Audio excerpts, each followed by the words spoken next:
વંદે માતરમ, ભારત માતા કી જય। મુખ્યમંત્રીના સચિવ શ્રી અશ્વિની કુમારની ખૂબ મોટી જાહેરાત, મળશે બીજી વખત મફત અનાજ, જાણો કેવી રીતે મળશે લાભ। 66 લાખ લાભાર્થીને મળશે બીજી વખત મફત અનાજ, જે NFSAની યાદીમાં આવે છે।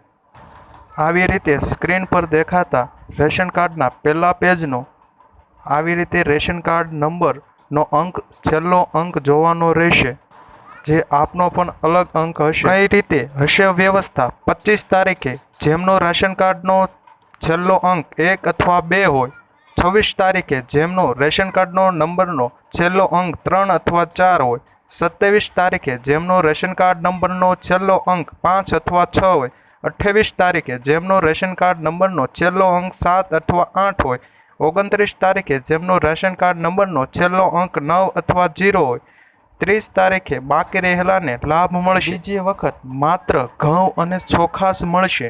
એક રેશન કાર્ડમાં કેટલું અનાજ મળશે?